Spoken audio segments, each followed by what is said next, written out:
What's up, world? Welcome back to Cancel Thoughts. It's your boy Better Days here. Very recently, a man was arrested for shooting his wife after he found out that his 3 kids that he'd been taking care of their entire lives weren't actually his. And I want to talk about this really quick because victim blaming is something that a lot of people try to discourage, and I myself try to discourage it as well. But there are certain instances where I can acknowledge that some people get what they deserve and some people have it coming. And I really don't understand how our society doesn't necessarily see things like this as clearly as I do. But before we get into it, you guys already know I'm about to ask you guys to do me a solid and hit that like and subscribe button for more content. Trying to make sure as many people find this channel as possible, and the only way I'm gonna do that is with you guys' help.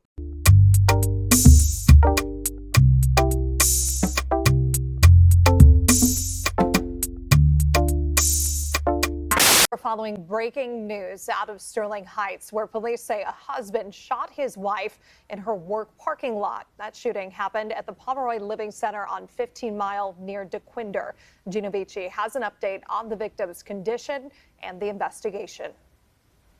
Yeah, this is still a very active scene behind me. Take a look at this. Look at the bullet casing markings on the ground here. Sterling Heights police saying around 8 o'clock this morning they received a 911 call that a woman had been shot in the parking lot here at the Pomeroy Living Center off of 15 Mile near DeQuinder. We're told an employee was shot by her husband in the parking lot. We're told they both lived in the city of Warren and that the husband came up to his wife's employer and shot her several times. Police thankfully were able to respond to the scene within seconds. The wife was rushed to a nearby hospital where she is still alive. Police encountered the husband, who was armed with a revolver, and were able to take him into custody. Here is Captain Mario Bastianelli talking about the moment officers encountered the gunman. Like I said, our officers were here, very quickly, so which makes all the difference in the world of somebody with a gun and they're actively shooting at people. So this happened to be a targeted incident because it was a domestic situation, but you never know how these things are going to transpire, right? How they're going to work out. Officers show up, you have a guy with a gun, does he go peacefully or does this end up turning into a shootout with our officers? It's a very stressful situation on everybody, including our officers arriving. All in all, a good ending to a bad situation. Again, we're told the female victim is expected to survive despite being shot several times in the body. And again, her husband has been taken into custody. No word yet on when he could be charged. In Sterling Heights, Gino Vici, CBS News, Detroit.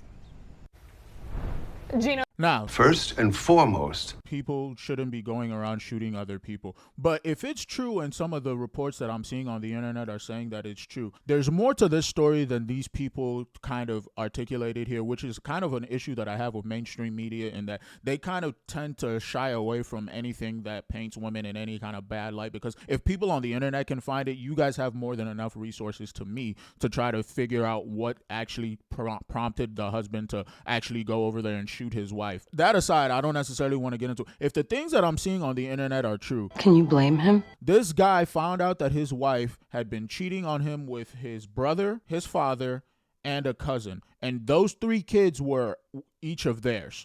If this is all true, how can we be upset at this guy for going into a fit of rage and going to go take matters into his own hands? I personally am somebody who I think that anytime that anybody is being born into this world and there's a birth certificate having to be signed, paternity tests need to be done. I don't necessarily care about the, oh, you don't trust me, all that. Shut the fuck up. If you're someone who is a very righteous person and you're true in your beliefs and everything, you should have no problem with having a paternity test done at birth. Anybody who tries to argue against it, I don't necessarily see like what argument you guys are going to be making. The second thing that I would say about this is that I'm somebody who, if I was to find out personally that my family members had been literally bending over my wife and they got her pregnant and I had been taking care of all 3 of those children, the family members as well that were involved have to go. period. Like, I don't understand how he only went to the wife to try to end her. I would have planned this out. Like, he did this very, very sloppily, in my opinion. I would have planned this out in a way where I would have gotten her, I would have gotten the brother, I would have gotten the father, I would have gotten the cousin. Like, what must your family members have thought of you to where they all were busting down your wife. They all impregnated her, and then they allowed you to go through life thinking that these were your children.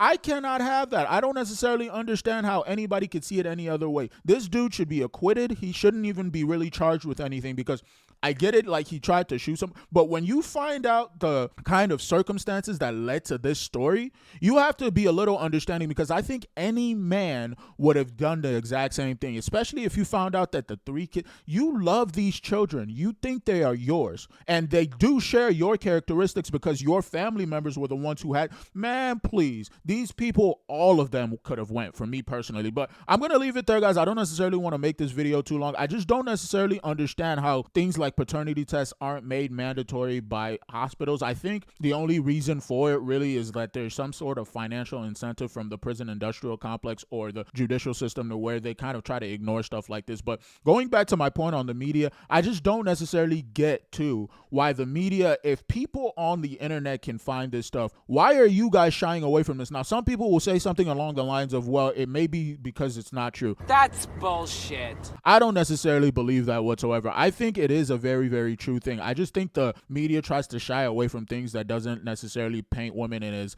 glaring of a light, in my opinion. But I'm going to leave it there, guys. Let me know what you guys think in the comments down below about this entire scenario. How would you have reacted if you found out that your significant other was committing paternity fraud and you were taking care of children that weren't necessarily yours? As always, I want to thank you guys for joining me on this video. You guys could have been anywhere else in the world, but you chose to be here with me, and I really do appreciate you. If you liked what you heard today, do me a solid and like the video, share the video, and subscribe if you haven't already. Those things really do help out the channel a lot, guys. And if you didn't like what you heard, thanks for allowing me to occupy your time. Consider leaving a comment in the comments down below, letting me know exactly what it was that you disagreed with, and maybe we could talk about it. Either way, I appreciate each and every one of you guys for pressing play on this video, and I'll see you guys on the next one. Peace.